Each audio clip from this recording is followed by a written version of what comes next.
Hello, televiewers. Good evening. You're welcome to the first edition of Prime Hour on My Media Prime TV for this week. We this evening are going to be looking at what is making news on our political scene in Cameroon, especially on the presidential elections that are slated for October 12, 2025. Lots and lots of expectations on the possible consensual candidate for the opposition after 3 days of conclave by some members of 7 cleared political parties to run for this year's presidential election, at the end of which no consensual candidate has been presented. What is not right with Cameroon's opposition, despite so many calls for them to come together and present a unique candidate? We also are going to be discussing about the fears outing of the Archbishop of the Douala Archdiocese. He is calling on Cameroonians to stand tall when it comes to this year's presidential elections and vote out the current regime. He describes Cameroon as dying very slowly. He writes to Cameroonians to survive Cameroon out of a certain slow death that it has been witnessing for the past years. We're going to be asking what Archbishop Kleda actually has to do with politics. Is it his place? We are going to be discussing this with panelists who are with me in the studio. Dr. Michael Ndimancho is a member of Cameroon Civil Society. He is also a lecturer with some universities out here in the nation's economic capital. Good evening, Doctor. We're glad to have you. Good evening, Mr. Leo. Permit me to decline some of the issues in this country that we think that the political scene, the opposition, needs to get much more stronger. I came to the studio late because of the state of roads. Last weekend, you bear with me, you lived the same experience from Edea to Yassa in Douala. Route almost impossible, where you stay in one place for almost 3 hours. That's a route linking the economic and the political capital.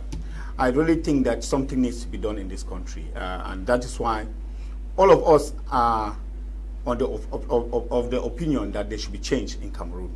It appears as if when you stay for too long, perhaps you get blind to some of the things that actually you have goodwill to change.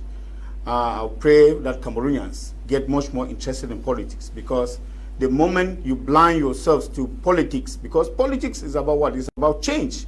You leverage politics to bring change in the society.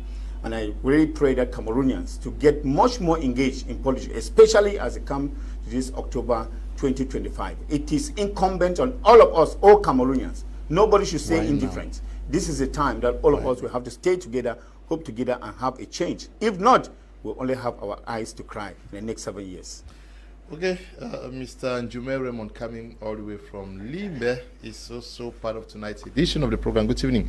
Man of God, we're glad to have you.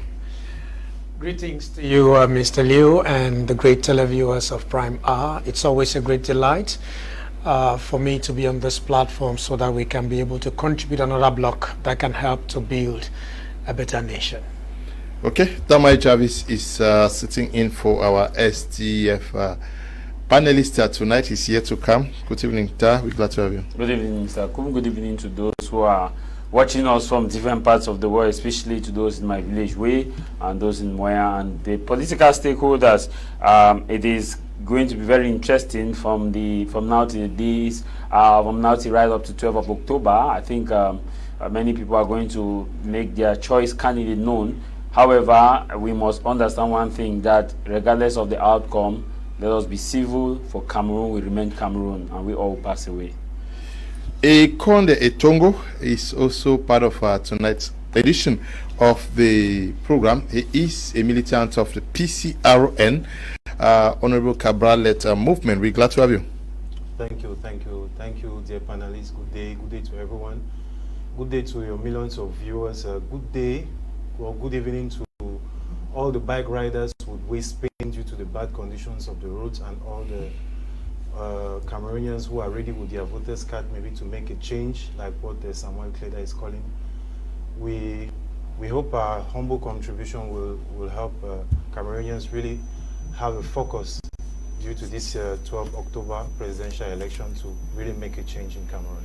Okay, lots and lots of hope after news went around Cameroon that political parties were entering into a conclave for 3 days in Yaoundé, hoping that a consensual candidate was going to come out of this conclave, at the end of which we are yet to see one. Nothing actually happened. They came up with some resolutions to work together in the electoral process, to monitor votes and the like. Why has it been very difficult for the opposition to agree on a unity candidate this far? It is simple because you remember that in the month of February, I engaged the majority of the opposition. I spoke with them individually. And from what we are having today, it is what I tried to let them preempt so that it shouldn't happen. What is happening today is actually something that I pointed out. You know, a coalition, it is not something that comes out overnight, or it doesn't happen overnight. And one of the things that I told some of them that I met was that a coalition is like a business venture. For you to go into a business venture with someone, you must know that person. You must have qualities, that common qualities that you share together. You don't just go to a business venture with somebody. You must have some qualities that you share together. And this is what I told some of them. And I said, you have to plan now and come together and don't wait for the last minute. Because one of the things that these parties, the opposition, need to know is that they needed to know each other. You don't just, like political parties, you come together and you say, we want a coalition or alliance when you do not know yourselves. Because there is always this care that is taken. I mean, this fear, this phobia for the other that happens when it comes to the last minute. Because people start asking questions. There are a lot of questions that, I mean, which are genuine. I am coming on the table with you. I already have, for example, councillors. I have parliamentarians in my party. And now, when I come with you in that kind of a coalition or alliance, I mean, what happens to my people? These things need to be mapped out. And when you wait until the last minute to be able to have all of these things done at the same time, it can never always work. And that is why you understand that, I mean, I must say this, that during my period of consultation with them, there were some 3 or 4 parties who openly told me that there is this particular party we can never work with. There is this particular party we can never work with. These were already some kind of internal kind of things that were happening. Anger expressed from past knowledge. It appears that something has happened before, that there is this kind of hatred to work with another person. Imagine that you have this kind of internal anger with you towards another, and you feel that it is between 1 or 2 months that this is going to be cleared up. It can never work at that moment. I mean, some people are even surprised with my stand, that I said I was standing for a coalition, and now I'm retracting my stand, because this is, I feel it appears as if they're going to fool Cameroonians as they have always done. We have always had coalitions. That's what people don't know. But those coalitions that come at the eve of elections, those are no coalitions. We have always had them. And that is why, since they didn't heed to the advice, I knew that something ugly was going to happen. And let me tell you, something ugly is happening. And I still continue to buy with the idea of those who say that there are devils among them. And there are devils among them, and you need to scrutinize and see who is the devil and who is a genuine person. Because a lot of things need to be desired. That, I mean, some are already talking about who is older, who is having more popularity, who is having more councillors, who is having more parliamentarians, who is having senators. All of these things need to be put together. And now they have what they call a memorandum of understanding. When you come now and you state this kind of masqueradic show, and many people are falling for it, and at the last minute, what are you going to tell the lady? Or today, parties are supposed to present their colors, the colors of their ballot papers. Imagine that. It means that all of them, they have paid 30 million francs. And that the 30 million francs each has paid is going to go into, I mean, wastage, because they are now going to produce their ballot papers as individual parties. How do they go now as individual parties? Because each of them is carrying his own flag. So you now realize that it is a kind of, I mean, playing to the gallery. A coalition is nurtured and matured. nurtured on a very, very fertile ground. And maturing takes a lot of time. Maturing a coalition takes a lot of time. It is not something that happens with, the strike of thunder. So when you see people coming together, maybe they met overnight and they are not friends even. Because let me remind our lecturers too, that to have a coalition, you must have political leaders who are friends. It is very important. Because if they are not friends, they are going to betray. And therefore, they need time to know themselves. And that time to know themselves is not 1 month, it's not 2 months. And to know themselves, they need to know what the individual also present. What are you bringing to the table? Your manifestos and all of those things. Who is your following? Because you will not just bring somebody, perhaps, yes, we know that new things are good. Who is new? And then you just feel that this person will just have to take the lead. This is very important for all of us to know. And that is why when you see some of us retracting, it is because we are retracting for a purpose. We need to be able to come to terms with what the stakes that Cameroon has now. Cameroon is having its very, very high stakes, and all of us, we need to be genuine in what we are doing. Because when you meet in Fumban, yes, it was historic because they meet in Fumban, to show us that something there can be a good repeat of something. Now, last Friday, we were waiting for a consensus about who this leader is going to be. It didn't come. That already sends a wrong signal to say that a lot of things are not being done, a lot of things are not being understood among themselves. And it is a call for concern. And all of us are getting concerned. Are they going to go in disparate rounds as they used to do? That is already very glaring. But then this doesn't have to discourage the electorate, the voters. This is to tell you that at some point in time, even an individual candidate can win elections in Cameroon. And because if we have tried very hard to have a consensus with the political parties to come together in coalition and they don't, maybe there's some divine providence which says that it must not be a coalition. We have had other countries who have suffered the way we have suffered, and at the end of it all, they went individual and they won. I'm thinking about the issue of Gafar Nemeri in Sudan, the year 2000. I'm thinking about Kamazu Banda in Malawi. There are a lot of examples that we can quote.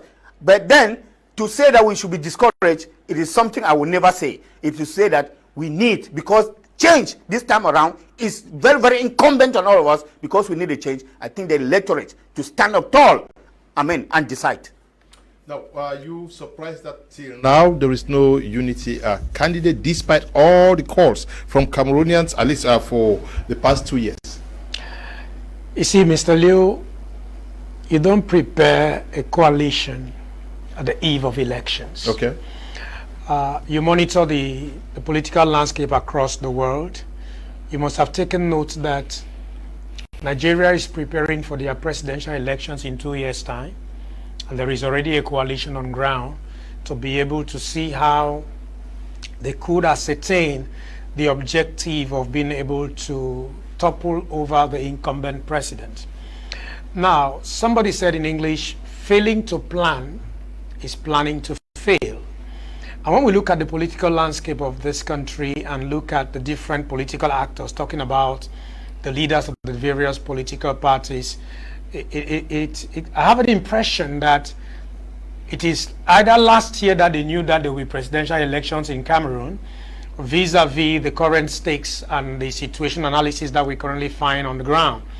And I also understand again that there is a lot of, a bit of disruption based on the candidacies of Issa Chiruma and that of Belubo Maigari, who have just come at the nick of time and are trying to tell Cameroonians, I used to work with the devil, but I just realized I've worked with the devil for 30 years, 20 years. I just realized a few months back that the devil is very, very bad, so I'm no longer in that ship. I want to be able to do what will be for the interest of Cameroon. That's the impression these politicians are putting up to us. And when you ask a very pertinent question, for 3 days, they met in Fumba, met in Yaoundé, and are able to come up with a consensual candidate. It's very obvious because, one, we must first of all do a situational analysis of on ground, on the strengths and the weaknesses of every political party. Because as far as I'm concerned, when I look at the different political parties that are sitting in that particular dialogue, some of them don't have political weight.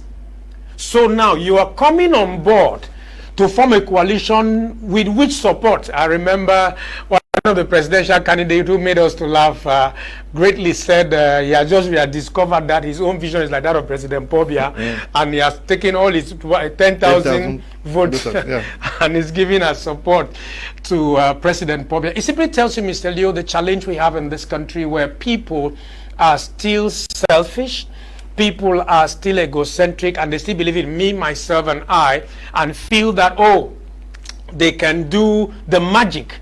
And it is so amazing to note that Cameroonians, and on this platform, have been called multiple times for a coalition.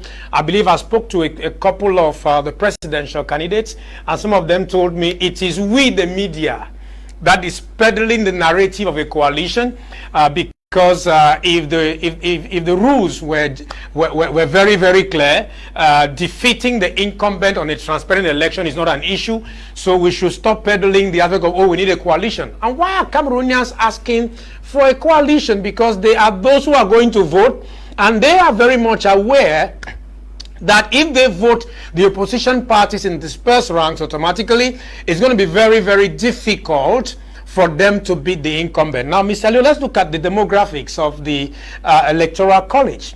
Statistics tell us that the 3 northern regions occupy 1/3 of the Electoral College. So the question then is, who are those in the 3 northern regions who definitely hold the stakes? And of course, it goes without saying that Issa Chiruma and Bello Maigari, who are from the 3 north, who have affiliates in the 3 northern regions, will tell you, oh, they have a base that they could be able to support. And I can also remember vividly when one of the brothers of the Minister of is it Economy made mention in one interview that power will return to the north. That was a statement that he made on television, and he said everything has been put in place. And my issue was, oh, is it because they have 1/3 of the population in terms of voting, the voting segment? But one thing we must tell ourselves, Mr. Leo, is we have the different political parties. Let's call a spade a spade. Who is the most qualified to be a leader of a political coalition? We must be able to look at the stakes. What is the weight that particular individual has? Because we must tell ourselves the truth. This election is, the opposition parties are not going against President Pobia alone. The opposition parties in Cameroon are going for presidential election. While President Pobia is standing as the incumbent, they are contesting with current ministers who want to maintain the status quo. They are contesting with current governors who want to maintain the status quo. They are contesting with general managers and board members of corporations who want to maintain the status quo. So it is a system that is already in place that the opposition parties are supposed to be able to confront. And one thing is very obvious: it will take a system to defeat a system.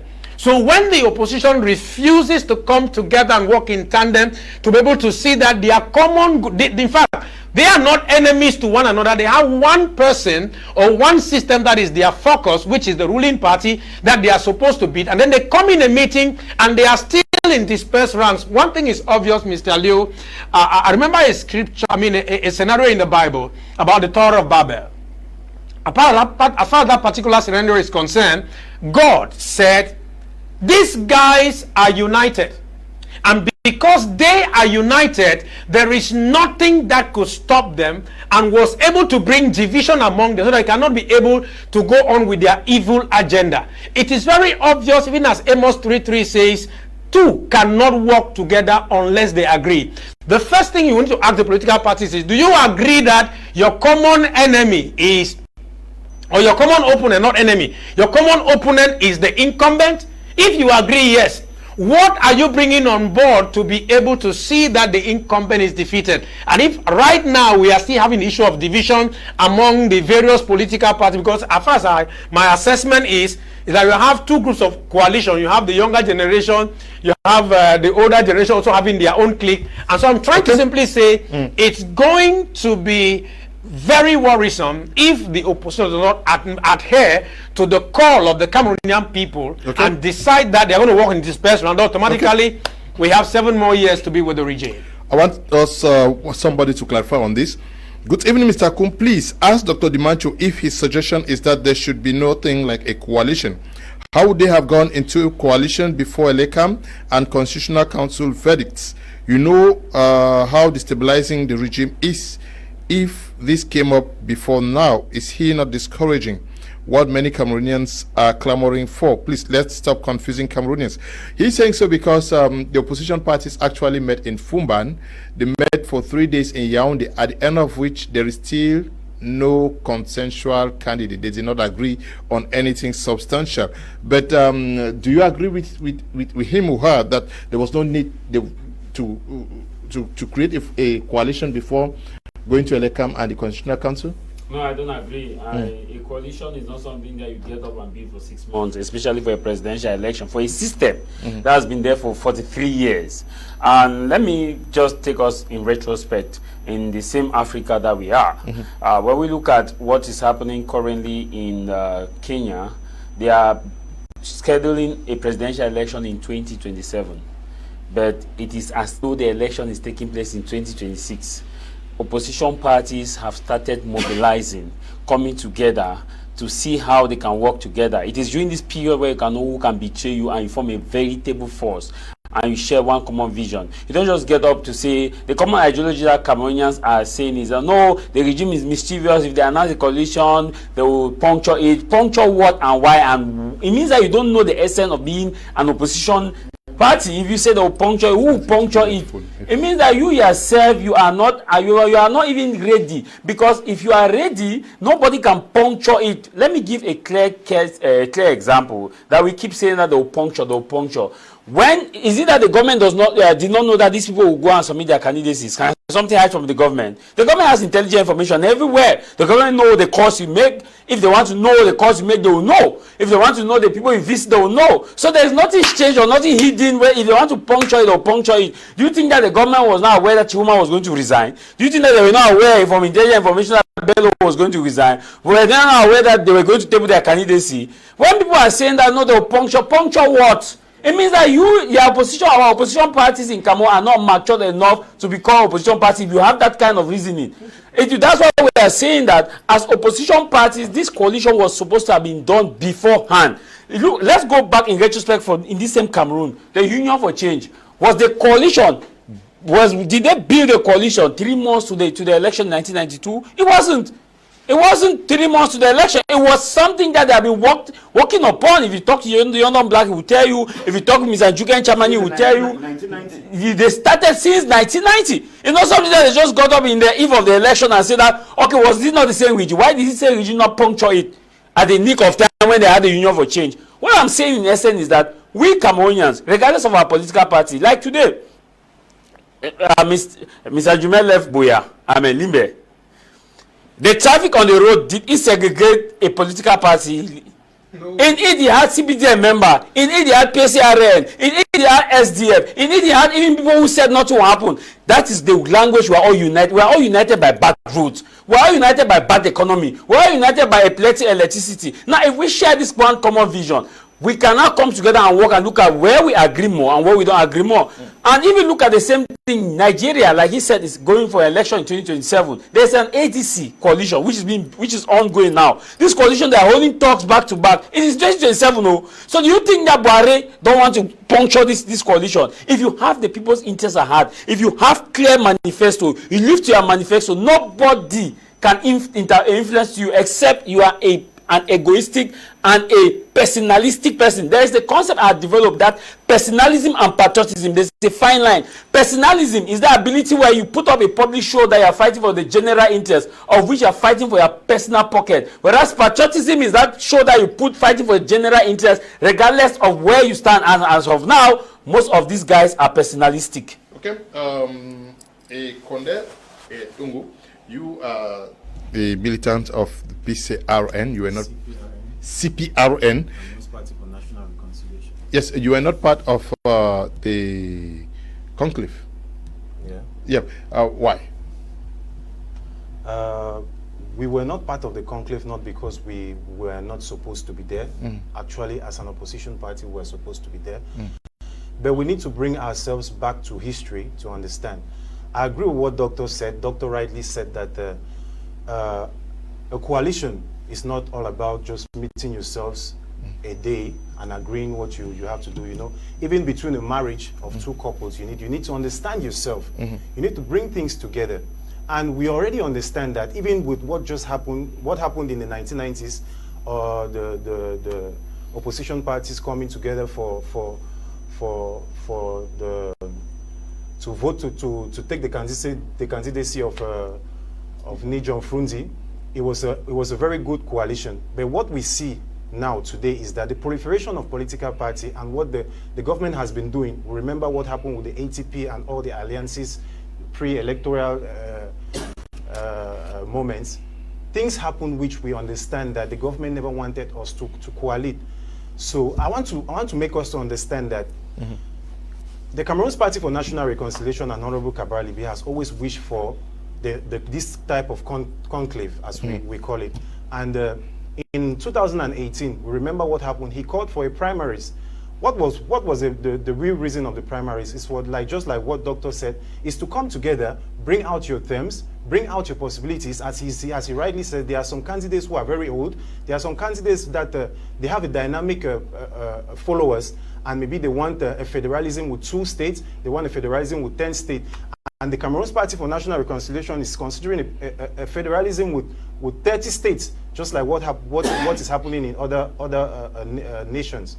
And they rejected. So many people rejected. He even said they should lock them into a room, the opposition parties, and they will vote for each individual without voting for themselves. You understand? So that they can bring together a unique candidacy, and it was not possible. I will not say we don't want a unique candidacy for this presidential 12th of October presidential election. Just like what the pastor said, you know, if there is unity, there is power. But remember, still in that same Bible, when Goliath was terrorizing the people, people went with unity, and he took just the small stone of David, who was not even perceived as that person who could even do something to make a change before Goliath. So I really believe that, as he rightly said again, there is possibility that if there is no union, a unique candidate, just like what Doctor said in the other countries, can make a change in Cameroon. We just need to make the people, the electorate, which we have been working with since 2017, that here is the time. Here is the time for us to mobilize, to understand the project, each and everyone's project. Like just what I'm trying to explain to you, that coming together is bringing our projects together. If you understand the Cameroon's Party for National Reconciliation's project, especially for the Anglophone people, you understand, community federalism as his vision is much of what we want. It's an autonomy which we have always request for, we have always begged for. Community federalism is giving us the possibility to have autonomous community regions. If you are with me, Doctor, if you put it on a plate if you put it on a table and say you want 2 states, which is the best to give us autonomy, 2-state federalism, 10-state federalism, or 30-state federalism, you understand that if we need autonomy in this country, we need to give people we need to go down to the grassroots and give them autonomy, which is 30-state federalism, which is the best of which I think. So I really believe the coalition can work. We still have time. There are some people, even the last presidential election of 2018, I remember what happened with Akere Muna, Batoni Akere Muna.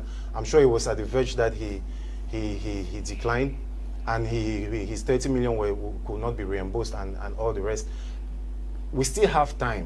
We still have time to think and reflect on a unique candidacy, but we need to look deeply into our projects. We need to look deeply into what and who we are putting before us. Is it a person who is coming with the same aspiring umbilical cord of France? Is it the same person with the same mission as what the pastor said, you know, Chiruma and Bello Buba? They are coming again with the same program of the CPDM. We need to look vividly into these things and understand ourselves better before going into a coalition. But still remaining, Cameroonians must not be discouraged. Why? Because still a David can make a change in this nation.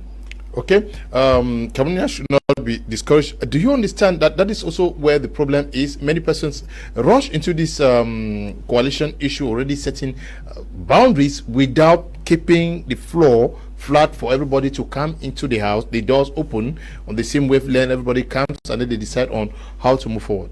Yeah, there's this haste that people out of, I don't know whether it's out of zeal, zest, I mean, just to get into the presidential race. I don't know what is happening, because I really think that there are a lot of things, a lot of opposition parties or leaders didn't premeditate before taking decisions. There is this show that we even saw during the process with the ELECAM and the Constitutional Council, where a lot of people just came, to gain some kind of credibility in the world.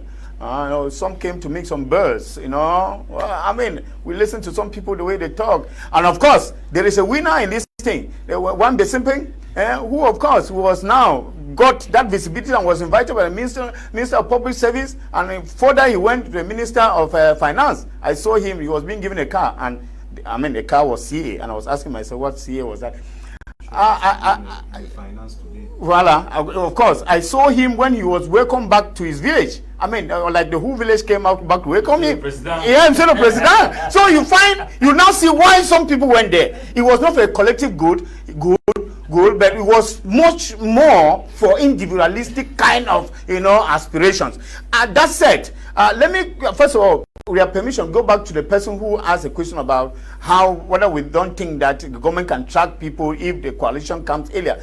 You can only have that thought when you are egoistic. Because even to me, let the government track almost all the politicians and even leave one. That will even be good for us. That we have that one and all the others rally behind.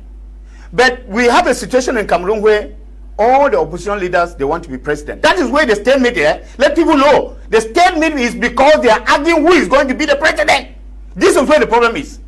I know that in terms of their manifesto and all, at least there can be some flexibility. They could try to come and look at the 12 parties. I mean, leaving the CPDM out. What difference do they have in manifestos? It's almost the same thing.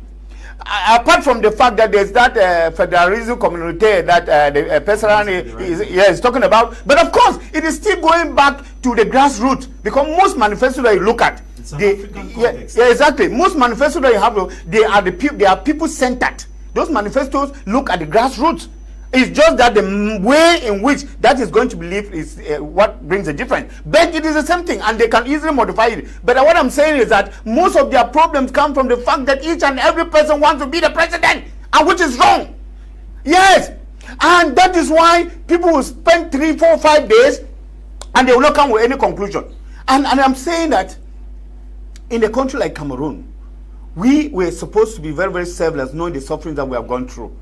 And if people should think that, okay, the government is following over, okay, if these political parties are really together, if they really feel that a coalition is important, do you know one thing they can do to punish the government? Let them stay up for the elections. Let all of them declare that they're not going for elections. Can the CPDM organize election alone? It will not work. That's the objective. It will not work. Let me tell you, it is all egoism. Because all of them, if they even think that they are cross purposes because of one thing or another, there is one thing they can do in common. If not that they are too egoistic, let them say they are not going for elections to show that they love Cameroonians. But all of these things is a show, and that is why we are picking who's with them. We are saying that these guys who are going is what Francois Baez calls in his book Apology to Vange. All of them are going to defend their bellies and their families. And that's why, the musician will sing "Ma vie a changé," because tomorrow it will not even be for the collective good, it will be for the good of the family and the village. So we need to have people who are objective. What I am actually saying is that, yes, if a coalition fails and people think that they still need to go for elections, I think that Cameroonians, you are not that you know exactly who you can vote for. We can never say that you should not go and vote. What I'm merely saying is that I champion wholeheartedly with my strength, my financial pocket and all, to at least meet most of these opposition parties, and we talked face to face about this issue of coalition. And then at the end of it all, I've seen that it's all about, what will I gain? What will I gain? Or where will I be if this comes? The issue is humility is one of the major issues that is supposed to be discussed in the coalition. Okay, thank you. What are the potential consequences if these guys go into these 2025 elections without a solid coalition? You see, Mr. Leo, imagine you preparing for an exam, and your examiner tells you what we call quote and unquote speco, what you must be able to do in order to succeed in the exams, and coaches you very well in preparation. The population that we constitute in Cameroon have been able to coach Cameroonians, I mean the politicians, enough to say, you know what, we know how the game plays. The only way you can enable us, give you our mandate, is by you coming together. Because, Mr. Lee, let's tell ourselves the truth. Let's look at all the other political parties. Let's be very practical. Bello Buba, Issa Chiruma have strength in the north. Cabral Libi has strength in the littoral part of center. Joshua Osi has strength in littoral part of southwest. What are the other names?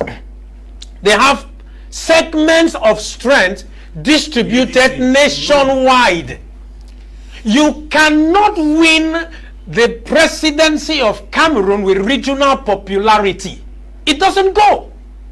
So there is an indispensable need for these guys to tell themselves the truth.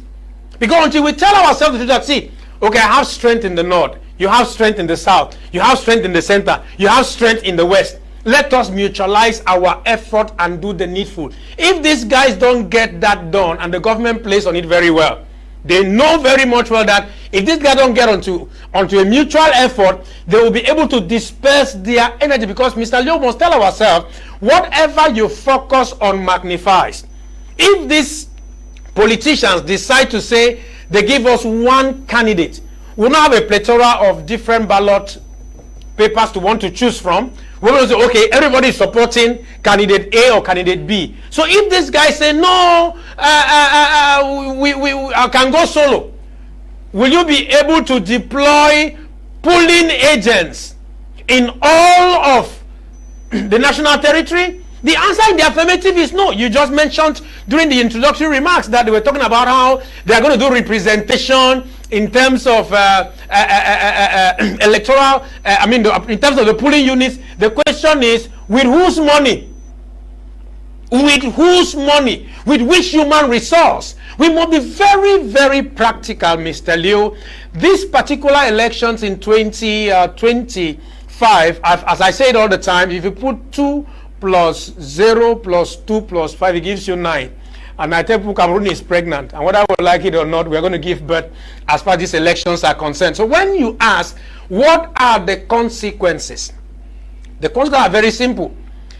Each candidate will major in his region or area of strength, and at the end of the day, give a leeway to the incumbent who has representation nationwide. And the issue of change that all Cameroonians are clamoring for, or a question of Cameroonians are clamoring for, even within the CP, then there is a clamor for change. Which simply means, if, for instance, the opposition parties don't do the needful in coming together, the people who are clamoring for change within the CP then will say, okay, we will remain hopeful that maybe when we give our candidate another mandate, he will be able to bring the change required. Politics is a game of numbers. It's not about trying to say, I am this or I am that. The question is, do you have the numbers in order to win? And as far as the stakes are currently concerned, Joshua Osi, Akere Muna, Cabral Libi, Beluboba Maigari, Issa Chiroma, and the rest of them know very much where they have pockets of strength across the board. If they don't neutralize it, the incumbent and his party will definitely just take a ride. Okay, we'll take a ride. Is it too late? Or we still have time for that? It is better late than never, as President Pobia said in 2014 when he visited Boya. And I think that we are almost seeing the same playbook repeating itself. Issues repeating itself for us. In 2018, we had the same conclave. It's not like it's new. We had the same conclave in 2018, meetings upon meetings upon meetings, and finally no candidate. We didn't have one unified candidate, and it was only Barrister Kremuna, which I think 2 days to the election announced that he is officially endorsing Professor Maurice Kamto at the time.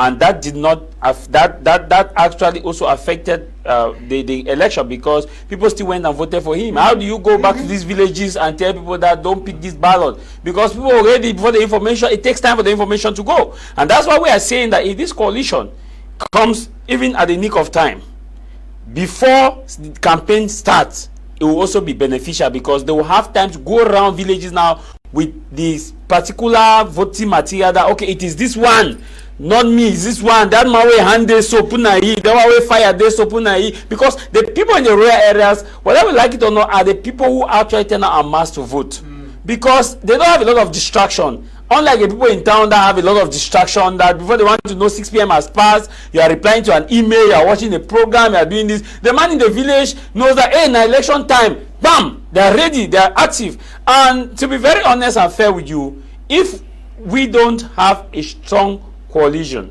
as of now, before the date of the October 12th, then we are dealing with high level of greedy politicians who are personalistic. I will say, for example, let's go by data numerically. I'm happy Mr. Njebe has pointed it out. Numerically, we had 3.3 million something in 2018 election.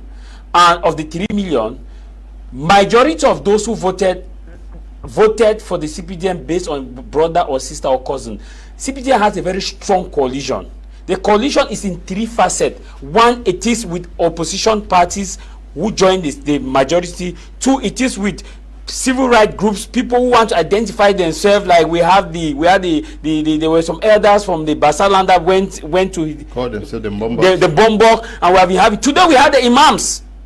And you start seeing this block of people going. The next step is the ministers. Let me tell you, people vote in a village not because they are voting for President Pobia. I vote this minister because if this minister come out, we no go get minister again. Absolutely. I vote this minister because I don't promise you can't take my picking. Whether the promise will be kept or not, you can take my picking go inam. The minister be talk why you know be take my picking go inam because they will not be vote actively. Now we go vote. They are not voting that mean President Pobia. Let's get that. That's a coalition in itself. So that coalition, to defeat that particular members who have formed that coalition, it is so difficult. Now it takes a strong unified coalition to win. You don't have regional, national representative. We have a regional representative. We have 25,000 polling stations, not cells. You can imagine the number of cells that can be. 25,000 polling stations. How many of these political parties can actually cover 25,000 polling stations? 30,000. It's 30,000. 30,000 now, okay. Can actually cover 30,000 polling stations with observers across the nation who cannot be compromised. Keyword, cannot be compromised. The ability with a coalition is because a faction, you cannot easily compromise people who have regional bloc. For example, if my party is in a particular region, I have die-hearted people I can say go here. But if I'm not in that region, if I'm just a particular region, I want to go national. Who controls in Ediabato? Who controls in Nwangankele? Who controls in Widikum? Let me tell you, the same script that operated in 2018. Post-electoral petition, we will see the same script. These people are not even. I'm expecting a coalition to tell us that okay, our major battle will be in the northwest and southwest region. That's where the voters' eyes should be. Like in 2018, they came and said, "No, you never pay election. No, so you never pay election, Mr. Chief Justice. We were in northwest. I drove here. There was no election, but he showed the procès verbal. Who signed here? This was procès verbal. Elections took place. We will still have that same cry that there were no elections in Northern South. We know. What are we doing about it? What are we doing about it? We know that most of the votes, just wait now, most of the votes will come, you hear how many thousand. So that is why the coalition is very important. This is a system. Now, let me also give you another kicker. Another kicker here, why the coalition is of very important is because you have people who are aiming that if the president wins, they will appoint them. This is another coalition I forgot to mention. I'm mentioning now. Former ministers who are believing that maybe this time they should add their voice, they will appoint them. You have also youths who have been told that if you go and give motion of support and you've helped, you will be in a better place. What are our opposition parties doing? They have one mission, And that one mission is just to see that, okay, if they are claiming, all of them are claiming transition. Let us look at Bello Buba. Bello Buba is talking about 2 mandate, no renewable, 5 term. Chuma is talking about 2 mandate, no renewable, 1 mandate. That he will go for 1 mandate to a 2 mandate, no renewable, 5 years. Yes. You have others. All of them share almost the same, eh? So what is the issue? Dr. Timacha pointed out. It is, I want to become Mr. President. It's me, Mr. President. And so you risk it. And I want to assure Cameroonians that some people may not want this coalition to succeed because they know that whatever comes to the table, there's 2016, 2026, which I can negotiate my council, and I can still do my business with the ruling government. So I don't care whether, if you accept me, better all of us, we all lost. That's the situation. No. I just wanted to key in with what he's saying, because Mr. Leo, we had media reports that when Issa Chiroma backed out of government and Beloba backed out of government, the head of state sent someone to go meet them. The Prime Minister. It therefore means the regime is already aware that their living government affects the base in the north. And for them to be able to want to talk, why have they not talked with other political parties? Why are they talking with Bello Buba and Issa Chiroma? Because they understand the political dynamics in the north. And like you rightly said, people simply want to have roots where they belong so they can better negotiate better deals. So it is important for Cameroonians to be aware that this is what is going on, and be watchful. Yeah. Be watchful. Should you, what's the CPRN doing as we speak? I know that the national president and yourselves, you guys are on the ground, but are you working, discussing with people for a possible coalition? And how helpful is that going to be, given that almost every ballot paper of all those validated now are going to be on the polling stations? I remember Honorable Cabral said he is always open for a coalition. But the main issue is having a primary, is sitting together, understanding ourselves, bringing our projects together.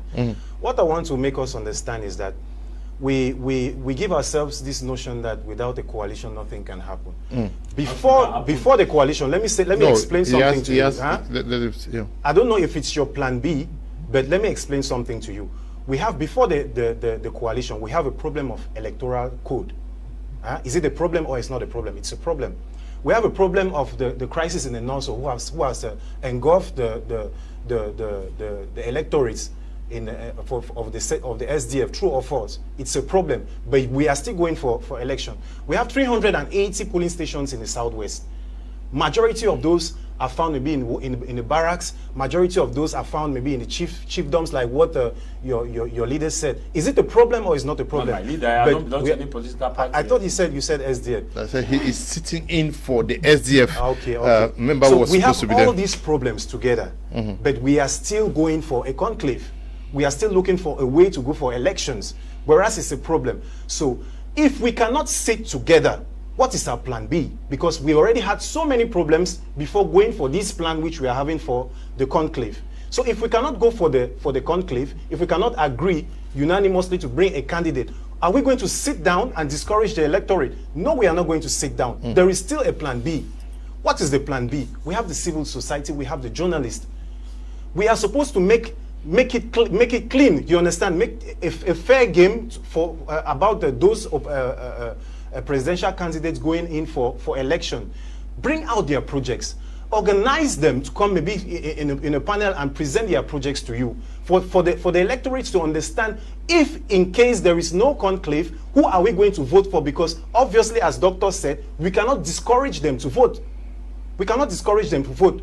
So we should bring out their projects. Let the electorate. I know it's very impossible. Let me say, like a village like Wakaso in the north. There are some villages that do not have internet. They don't have TV stations. Maybe they are just working based on what maybe the CPDM will propose to them, or maybe parties who are around. But we should make the civil society and the journalists to understand that it is their role to play the plan B.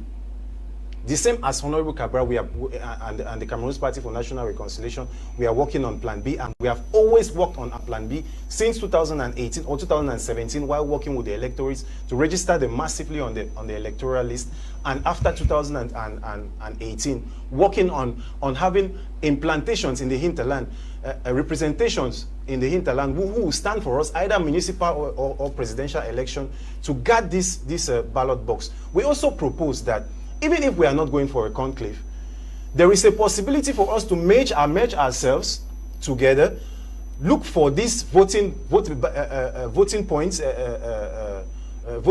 which maybe SDF is represented and UDC is not represented, and Cameroon's Party for National Reconciliation for representation across, so that we should have much representation, so that when they say bring the PV, like what happened with the MRC, bring the PV, you don't have any PV. So we should organize ourselves. I think that is one of the points agreed on by these guys of the conclave. They agreed on that. But so what actually Cameroonians are waiting for? It is possible that the Plan B, because as we rightly said, it might not work just like in 2018. So what do? We can't just stand there. We can't just stand there. We need a Plan B, and it's just working together with the civil society, with the journalists, maybe to bring the projects in, so that the electorates to understand who are you voting for. Are you voting for an old man who is already old and dilapidated, waiting for the presidency to extend his health conditions, and leave the Cameroonians with bad roads and bad hospitals? Certainly, the president is not poor. I'm sure he's a very rich farmer. He's been doing cultivates pineapples. Pineapple. He has a lot of. Who are we talking to? What are we talking about? Please, do you think to evacuate him because he's a farmer, he will evacuate him to Swiss just like that? But if he has a presidential power, it will be very easy. That's not our topic. Yes, we are not talking about the health of presidential candidates here. Yeah, did you follow the letter by Archbishop Samuel Kleda, and how did you find it? He is your bishop. Yes, of course, and my bishop is always right. He has that infallibility that we believe in. Yeah, because we know that what comes from a man of God is premeditated, and he has prayed over. It's just like Bishop Kuka, the Archbishop of Abidjan, the Cardinal of Abidjan, who went on retirement last December. And when he was addressing the politicians in Ivory Coast, I shed tears, because what he said is utterly a replica, is exactly what holds. Bishop Kuka told them, you are here now. Remember that when you outlived your usefulness, people will turn the love they have for you to hatred. And it's very, very important that when you stay for too long, when it's time to go, go. When it's time to leave power, leave.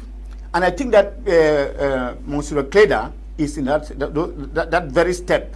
He's squaring in.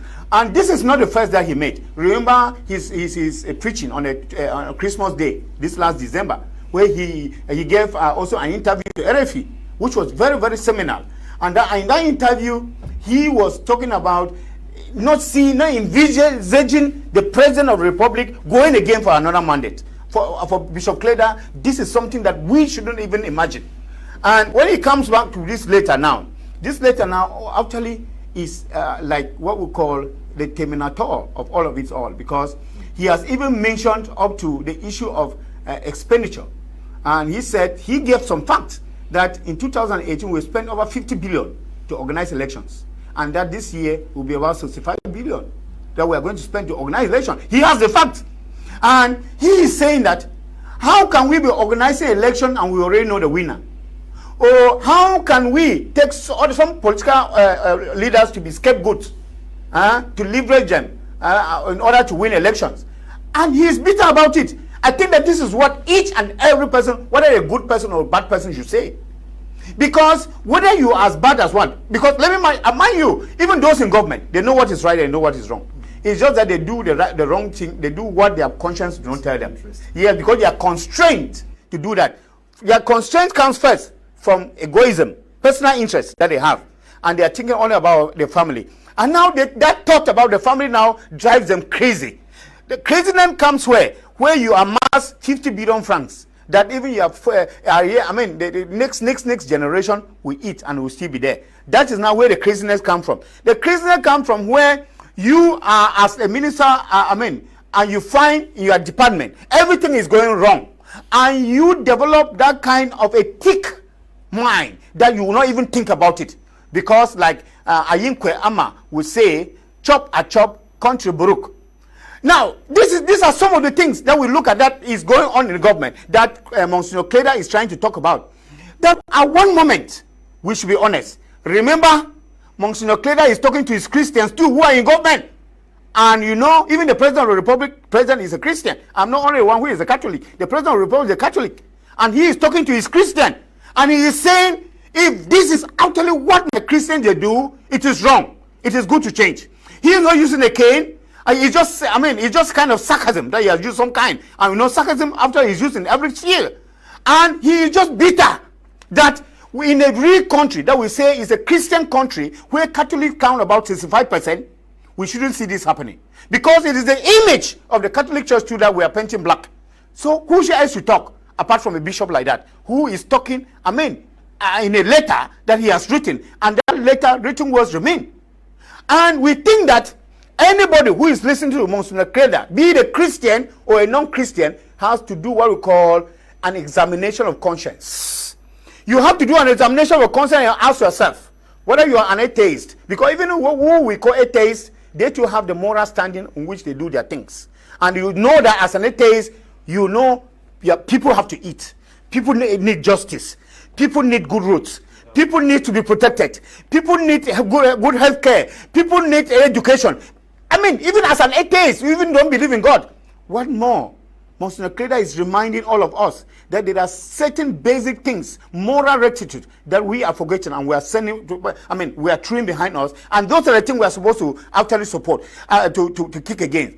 When you spend that kind of a money, especially 65 billion francs, whereby, according to him, elections should even be postponed, because even elections are organized and they already know the winner, there's no use for elections. And therefore, instead of spending 65 billion, you should just simply say, we have postponed the elections.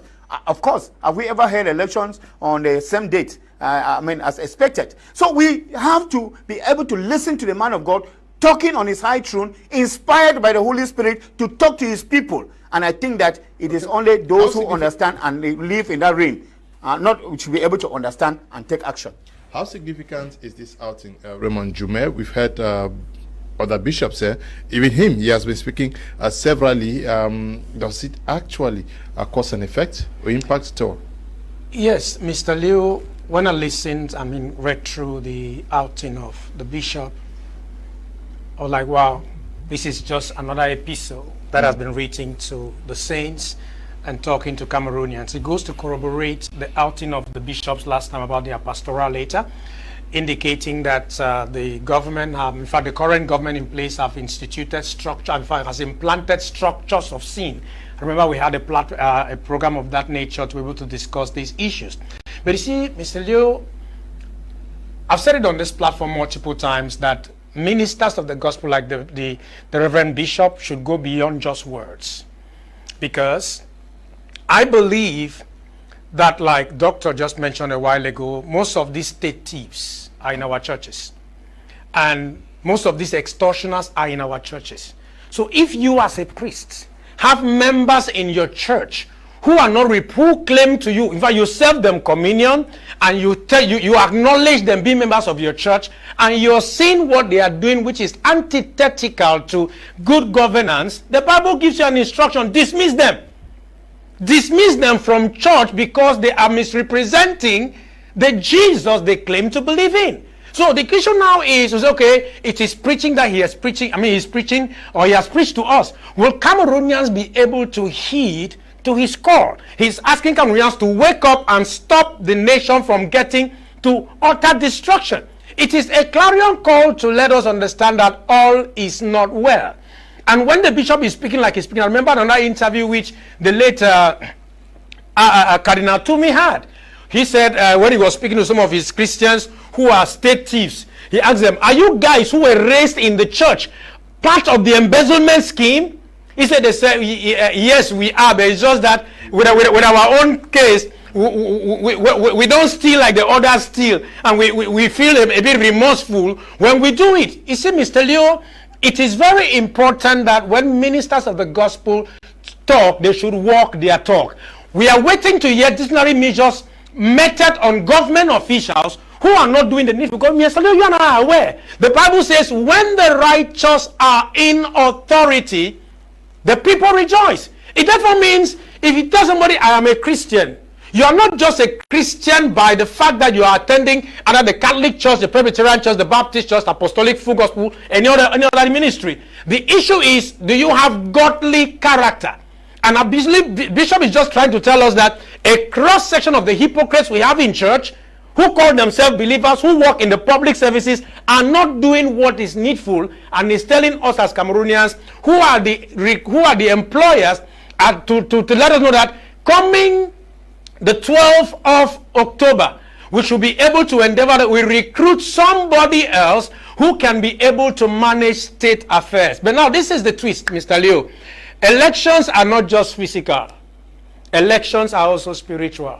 Because governance, as we all know, has a spiritual undertone.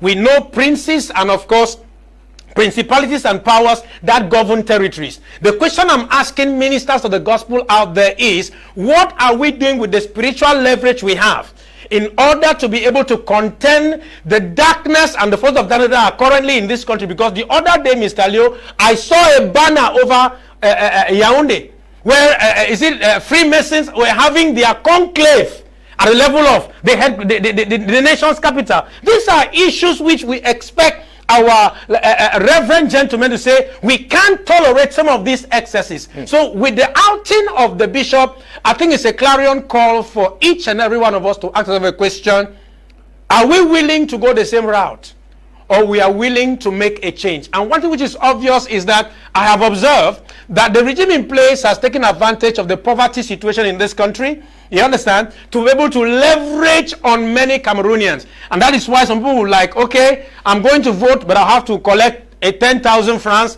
collect a 20,000 francs. I've had the privilege to monitor and observe elections. People come to the polling booth waiting for who will give them a 5,000, who will give them a 10,000. And these are the same Cameroonians who don't know they are selling their future for the next 7 years. So when the bishop comes out the way he does and doing what we call a lamentation for the nation, I believe Cameroonians should be able to listen and be rest assured that moving forward in as far as the elections are concerned, they make informed choices. Because many persons, we must ask ourselves one question.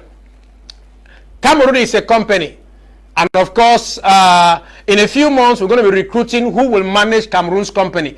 And the question is age a factor? Affirmatively, yes. While some people say we shouldn't mention the aspect of age, but I've asked a question a couple of times. Can you, watching us this evening, be able to, when you have a company and people put up their CVs to be employed, you understand, ask for an 80 years person to manage your company? The answer in the affirmative is, okay. We are not doing anti-campaign for any candidate. I have not mentioned. I am trying to simply say, let's be fair to everyone. Okay, yes. okay. What I'm trying to say, Mr. Liu, is that Cameroonians should be able to look at themselves to the face and know that the choices that they will make on the 12th of October will birth consequences. The Bible is very clear. Mm-hmm. Don't be deceived, for God cannot be mocked. Whatever you sow, you will reap. We are reaping today the seeds we have sown for the past 30 years, for the past 20 years, for the past 7 years. Okay. And if we choose to sow the same seeds, the good news is we'll have the same results, Mr. Leo. Okay. Actually, he captions it as he urges Cameroonians to save the country from slow death. What does he mean by that?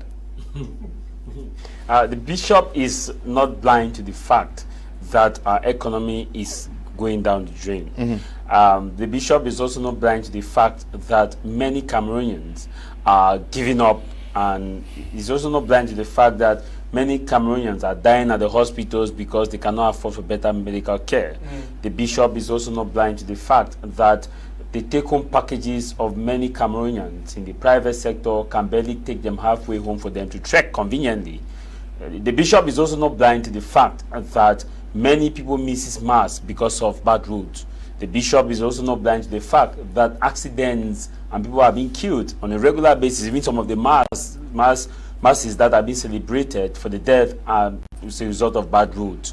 they are not blind to this fact. And they are also not blind to the bishop is also not blind to the fact that it takes a political decision to go to church. Because if you are not in a peaceful environment, the church will not hold. If you are not in a good environment that has good roots, the church will not hold. If you are not well fed, you will not go to church and listen to them to the homily. Mr. Anjume is a preacher, you understand this fact. If you are disturbed politically, whatever message that is on the altar. So that is why the bishop is talking about slow death. Slow death simply means that our economy is going down, and he believes that if this same system persists and continue, it will be worse. Because look at where we have been and where we are currently right now. We are in an economy, we call it a diminishing return.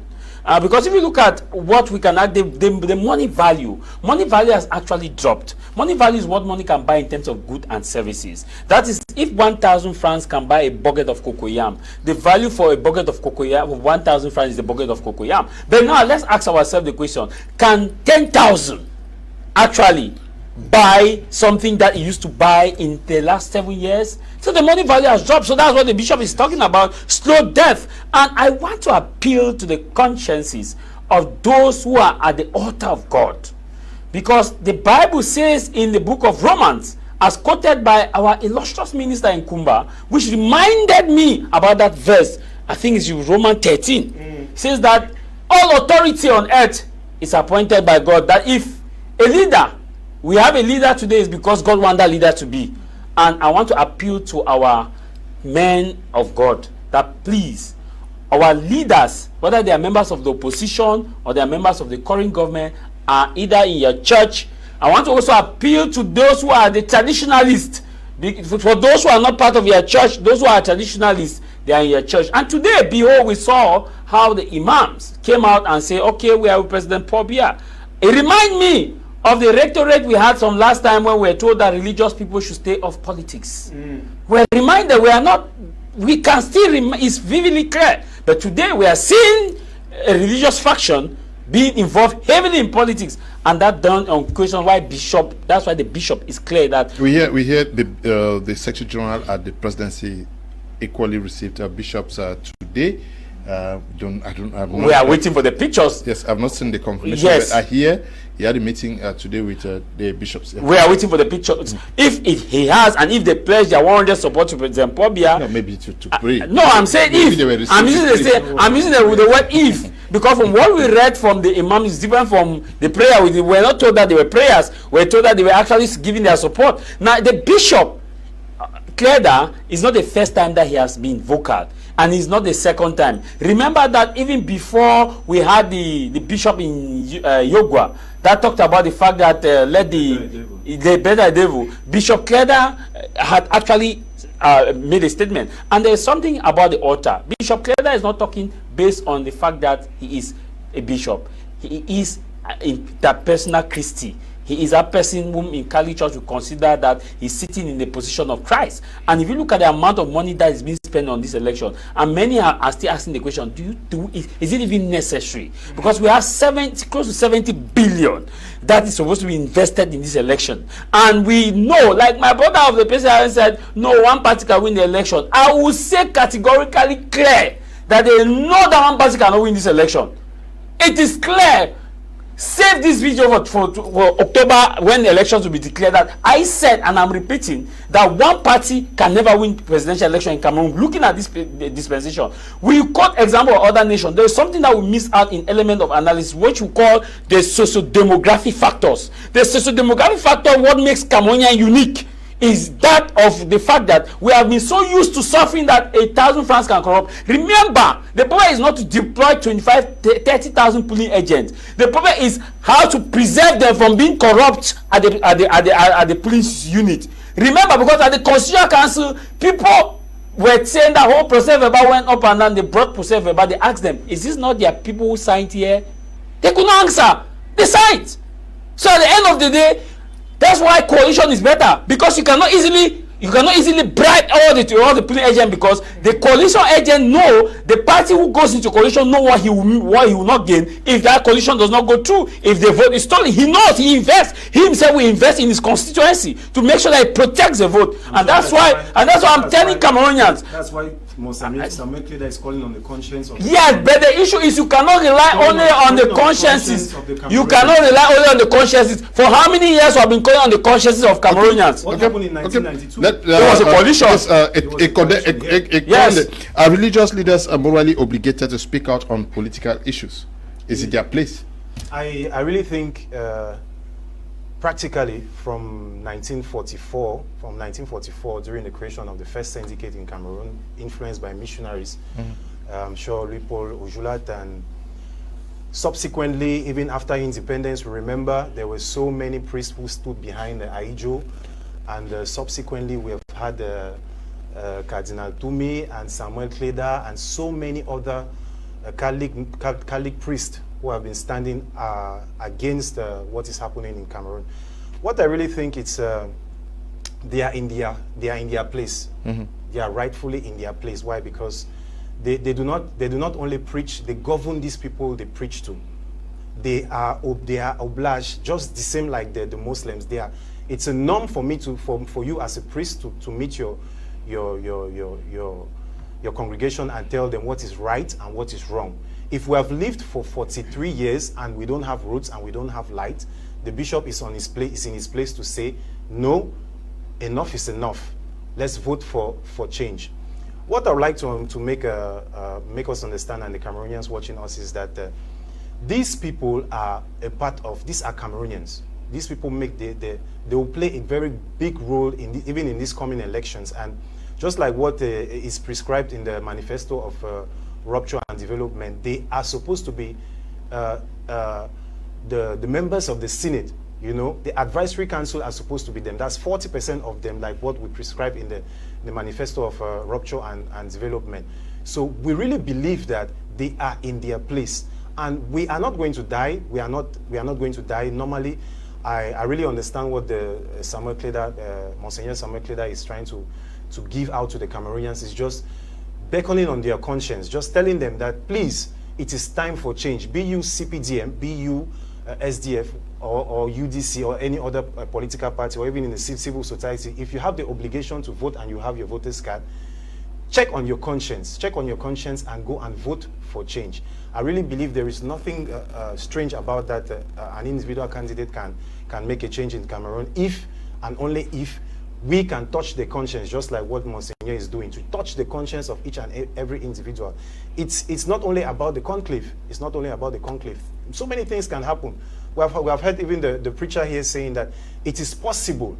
Not that it's not possible. It is possible. The will of God is not merely what humans play around with. Things can happen. Things can change, and the conscience of people can be touched for them to vote for change. And I really believe what Monsignor Kleda is saying is it's very possible that the conscience of the people can really be touched. Okay, consciences of people should be touched. Now, we hear more from the Catholic bishops than we hear from other denominations, the Presbyterians, the Baptists. We hear very little from them. As far as our politicking is concerned in Cameroon, the Pentecostals also, they are quiet. What's happening? Is it that the Catholics are more confident? Do they have more authority? What's happening? Of course, but God does not listen to the prayer. When it comes to politics, God does not listen to the prayers of others. It depends on the power that the Catholic Church wields in Cameroon. For that one, nobody can gainsay. The Catholic Church wields quite some power. The Holy Spirit does not know church. Let us leave about the Holy Spirit aside. Let us church. not even trouble the Holy Spirit. There is an issue of this interplay between the state and the church, which the Catholic Church is actually standing tall on that. And in everything, there's precedence. When you look at even the bishops talking, we have had somebody who who's spiritual heavyweight in Cameroon called Cardinal Tumi, who actually was not only recognized in Cameroon, but also externally, because you also think about that. Because when the state wants to also deal with you, they also see the weight, the influence you can have internationally. This is also some of the things we look at. Coupled with the fact that the Catholic Church too, in terms of population, is actually outweighing all the other denominations. That is enough for the church. Imagine that if the bishops of Cameroon tell their Christians that all the Catholic Christians should vote for a particular party, even in the north, that particular party will win. Because even in the north, we have a huge number of Catholic Christians in the north. So you see, this is what the play is all about, that they are thinking about what message can come from who, and if this message is actually taken into consideration, what impact is this message going to will. And I go to the third point. You talk about the structure of the Catholic Church. You see, the Catholic Church speaks in one voice in Cameroon. This one thing you should understand. The Catholic Church in Cameroon speaks in one voice. That's why we have what we call the Episcopal Conference.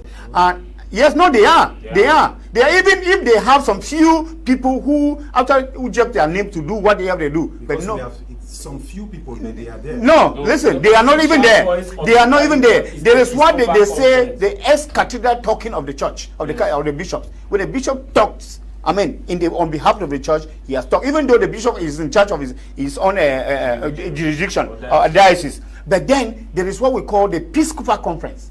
Any letter that comes from the Episcopal Conference covers the whole of Cameroon, and no bishop, no priest can go against it. This is what the beauty of the Catholic Church, that there is that hierarchy, there is that respect, that you are where you are because you have been appointed. No Catholic priest will be appointed somewhere and you get, and then you are, maybe transferred and you hesitate. You hesitate, they cut their neck. Because in the Catholic Church there is that respect, that is sacrosanct. That is the first thing that matters. And that's why it comes down right from Rome. That even in Rome, it is like that, it is stratified. And that when they say you are here, you are here. Because there's a belief that in the God's kingdom, there is order. And therefore, that order should not only remain in heaven, it should also be here on earth with the Christians. That is what happens. So I think that it is also some of those things. Cardinal Tume has been one of those people who has been very, very vocal. When the Cardinal Tume spoke in Cameroon, people, they fix themselves. And it has happened. And who has taken over Cardinal Tume? It is Bishop Cleda. And remember too that the choice of choosing the bishop is also another issue which we must also take into consideration. It is not just any other bishop that will lobby to be canonized as a bishop.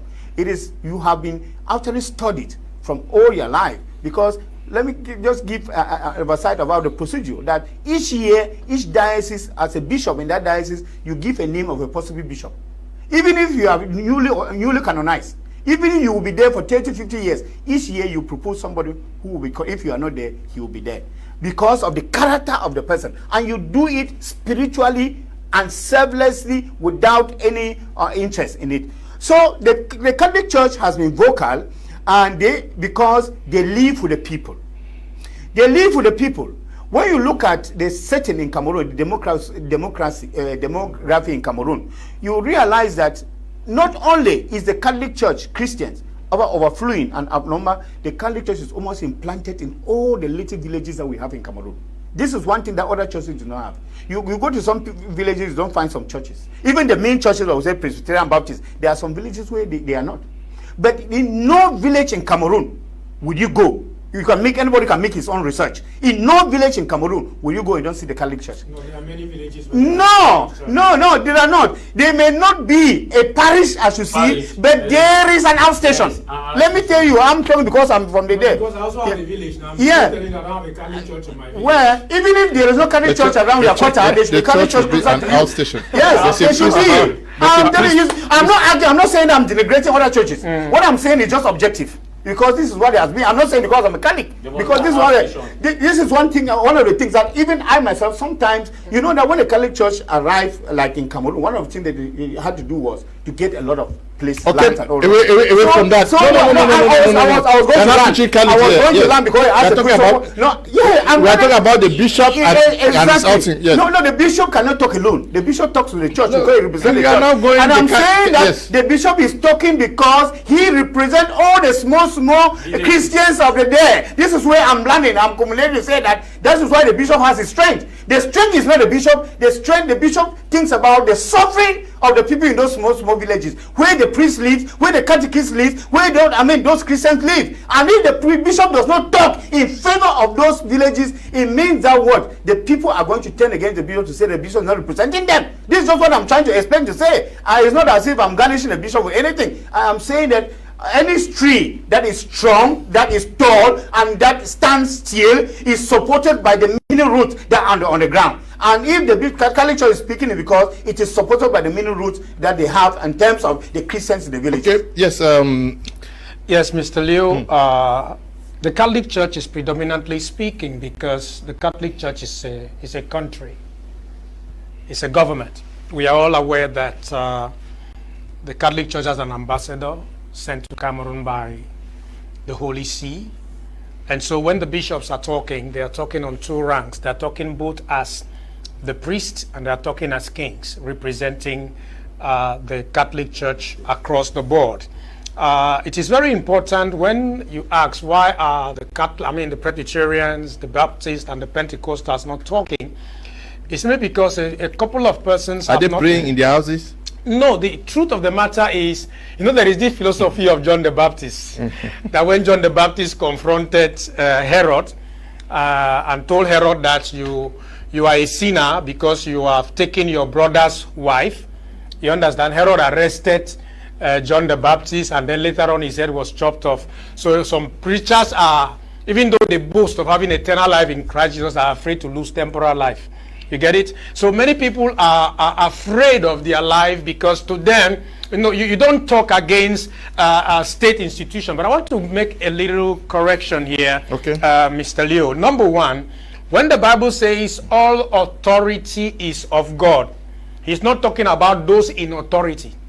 He's talking about the governing structures, be it from the presidency to the parliamentarians to the judiciary to the SDOs to the least quarter head or chief in our different villages. These are the structures that are of God to be able to enhance human development in our various spheres of life. And so my co-panelists made mention of the fact that some people think that, everyone in authority is put there by God. I want to say no, because I want to read a scripture for you here. Hosea chapter 8 verse 4 says, they have set up kings, but not by me.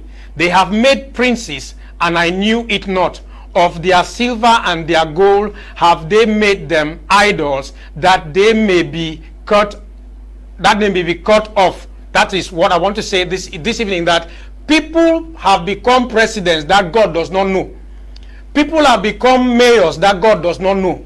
People have become chiefs that God does not know. Why do I say so? It's not the end that justifies the means. It is the means that justifies the end.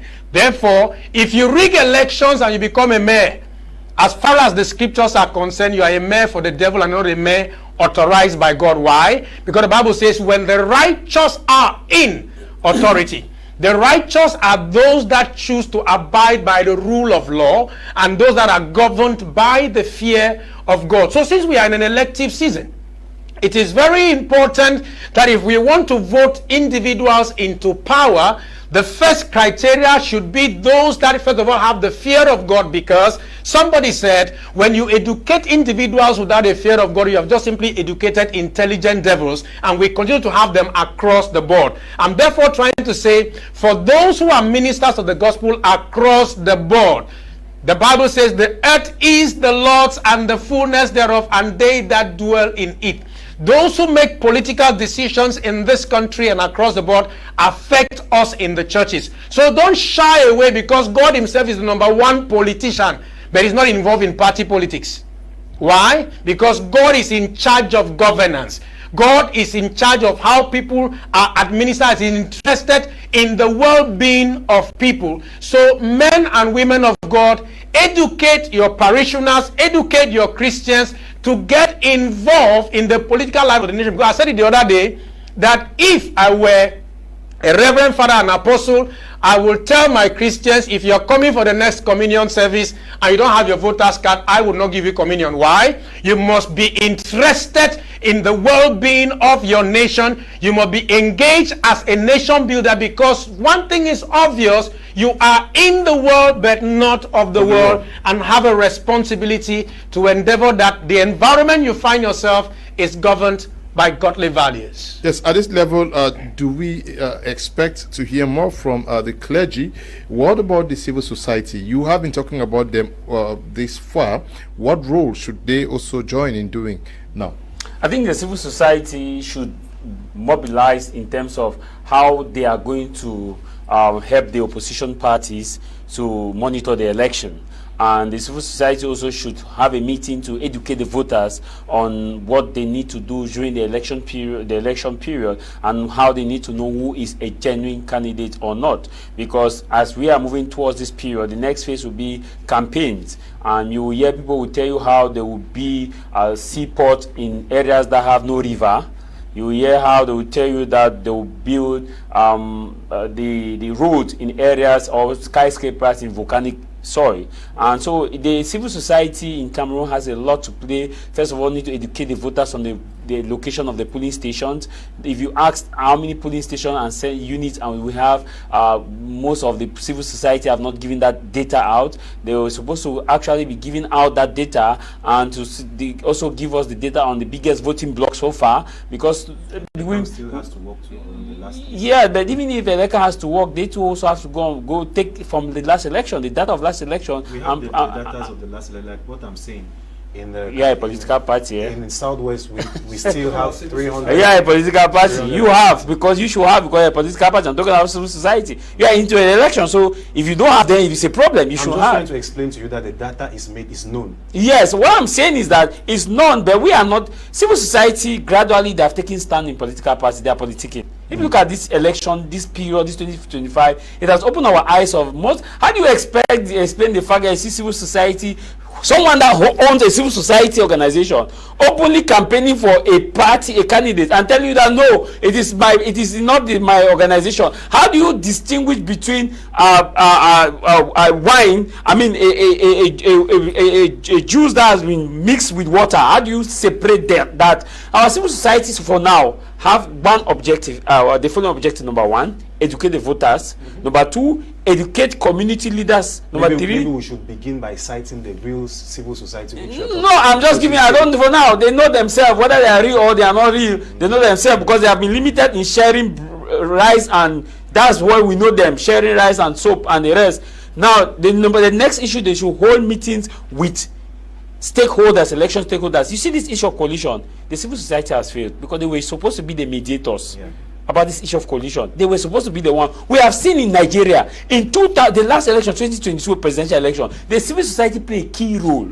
We saw how the civil society played a key role in the Gambia when Yahya Jammeh never wanted to leave office. Do you know that it was the civil society that enabled Adama Barrow coalition to win Yahya Jammeh? Yahya Jammeh had to call and congratulate before changing his position, which was already late. We have seen how the civil society played a key role in John Mahama's re-election. They made the fee level.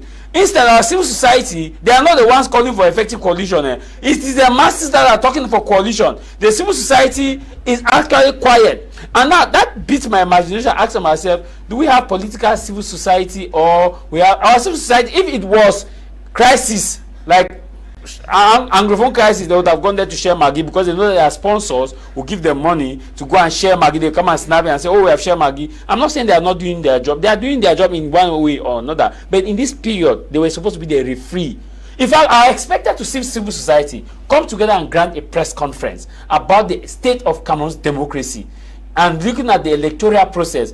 What Samuel Kleda has done, Bishop Kleda has done, was something that the civil society ought to have done. Because if we ask the question, how much are we going to spend on this election? How is it going to be used? What structures have been put in place? How Elekam has not officially, what has the civil society done? We're expecting to see a clear communique with civil society stating this, because the international community will take the civil society can come out. So Buba is a seller. He was minister of tourism. What did he do as a minister of tourism? Okay, so Pobia. Oh, Pobia has failed. Pobia has failed. Okay, go for election. Nothing can change in election. The same person. Oh, there's bad road. Cameroonians are actively working for Pobia to be re-elected. With that kind of attitude, it's a campaign for President Pobia. See, that's the vision we have of Cameroon, and that's why you see that each Cameroonian who refuses to vote has voted to endorse the current status quo. Each Cameroonian that insults a particular candidate has voted to endorse the status quo. Because if we have that, tell me one Cameroonian that will not complain about any political party. What I believe our opposition party too has, civil society has failed to call our opposition party in order, is that when you lost an election, don't automatically fully discredit the process, because there will be a next election. We are facing voter apathy today because in 2018 pre-electoral, post-electoral petition, almost all the political parties that appeared before Clement Atangana rubbish the process, rubbish election, rubbish the constitutional council. Even after the results were given, rubbish it. And the same parties went before the constitutional council for pre-electoral petition and expected a different result. How do you go to equity with the dirty hands and expect clean result? That is where the opposition, the civil society ought to call them in other whole conferences, that if you lose an election, then you can never fully change the system. Work around the system and see how you can benefit the society. My dear brothers and sisters in Christ, the elections are coming. Those of us with our voters card, pick any party of your choice and vote. Because for now, I don't see a coalition coming in the next 50 days. Okay, the PCRN may not agree with you, but are you working with members of the civil society? And I'll ask again, are negotiations ongoing with other political parties? Yes, thank you, Mr. Liu. They are not only working with the civil society, but I really think they are working for the Cameroonian people. We are working for the best which we can have from the outcome of the 12th of October election. I really think it's not all about the civil society, it's all about Cameroonians, we Cameroonians working together.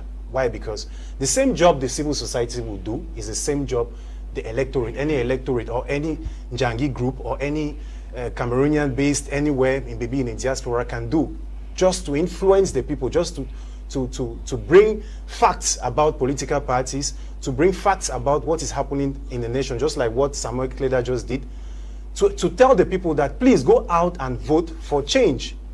But what peculiar it is for the civil society is this: working with the media, working with the projects of these political parties to elucidate the minds of the people, to make the people to understand better that this party you're voting for, Anglophones, this party you're voting for, those in the north, having diamond, working recklessly under the sun with no drainage, this is what this party is proposing for you.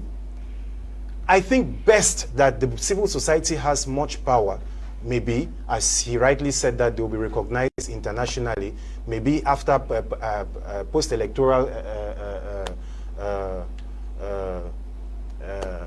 petitions, maybe going to the Constitutional Council again, working. I don't understand why we ourselves, we cannot even, especially the electorates, go closer to this civil society, maybe to push them maybe to come into an understanding that this is the period where they must go out and work hand in hand with the journalists, hand in hand with the political parties, to make it open to the people.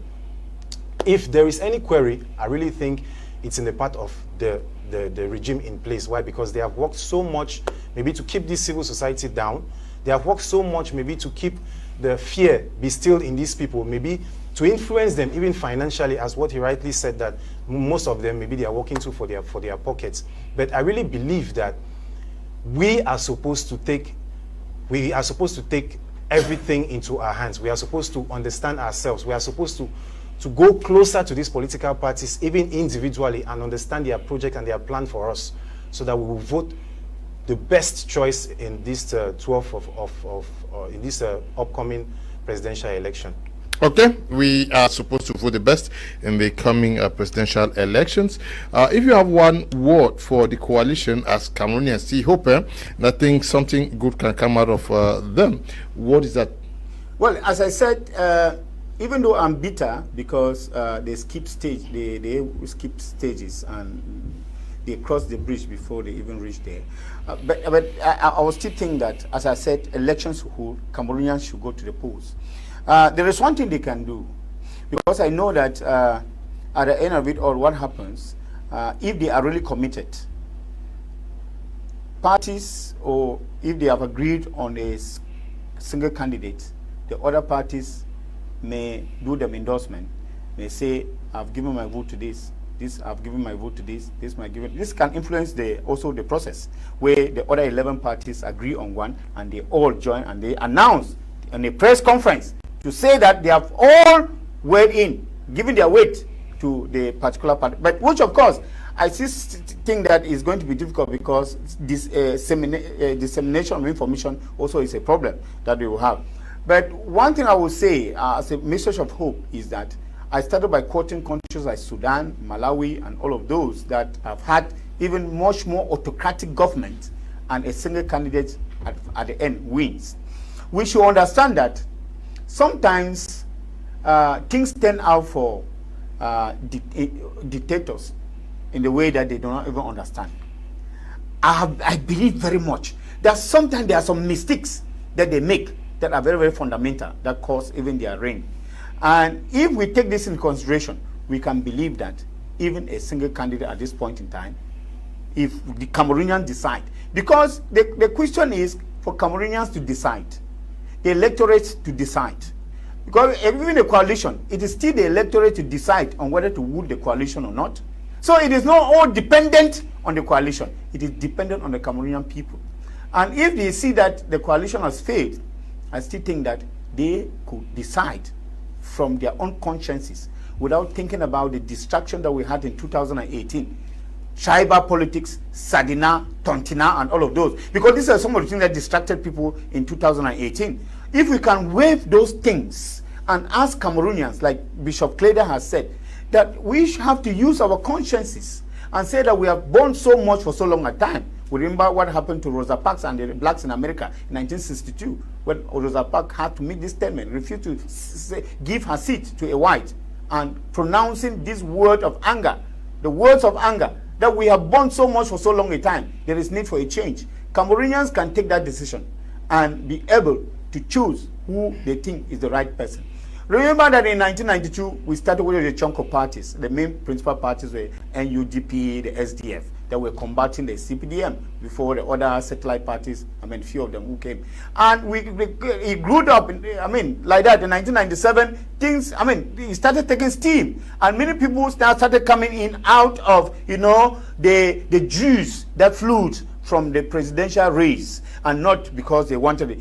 And I've said that most of the candidates who have come now, some of those, let us also consider that some candidates who have come for selfish reasons, but not all of them.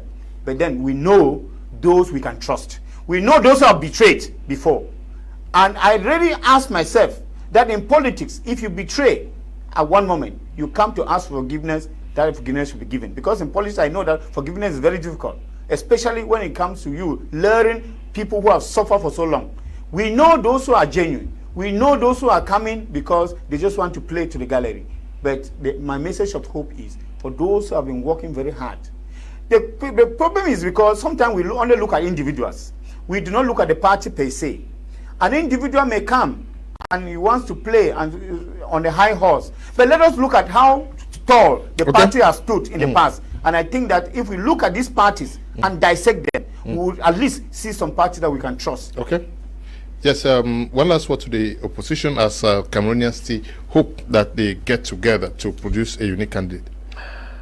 Cameroonians are looking for change, and we can find that change if we are willing to make a difference and we are willing to forgo our personal egos.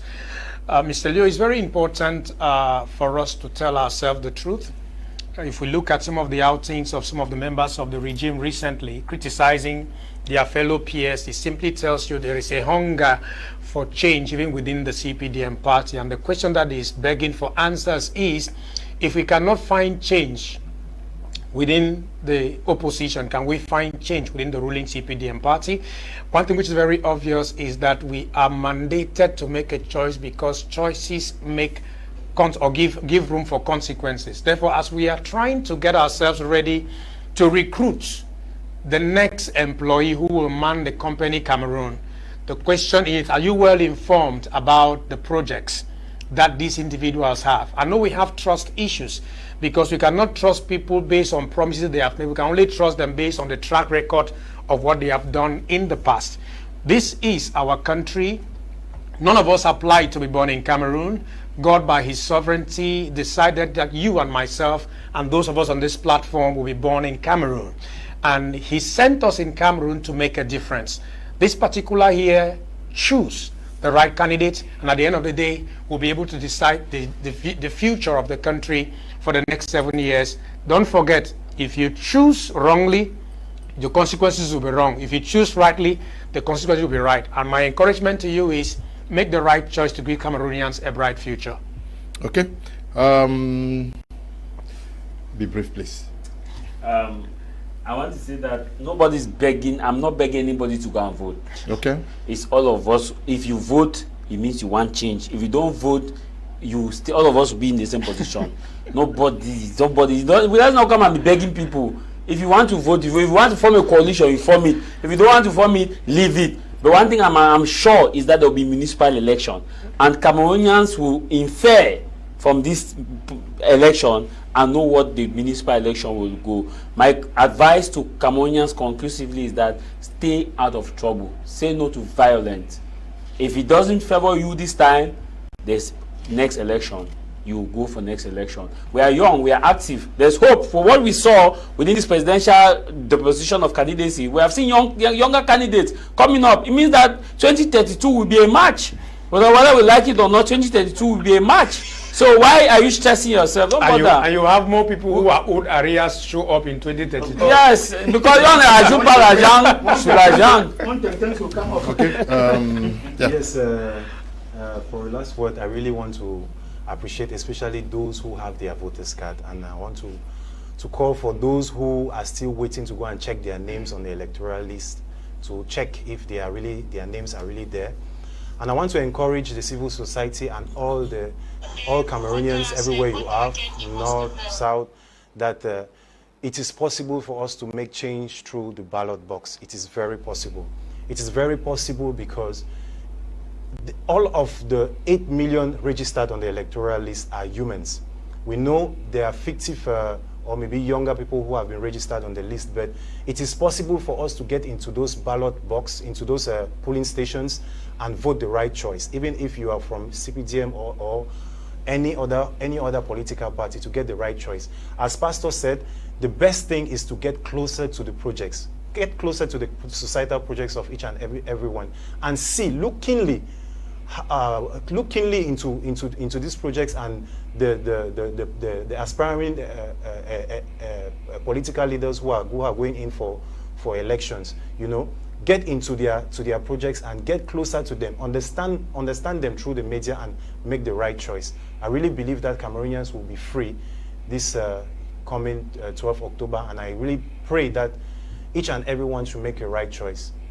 Okay, everybody is going to make a right choice. Thank you guys for coming, and to all of you for watching. The production team, we say we are immensely grateful. Stay blessed. Bye-bye.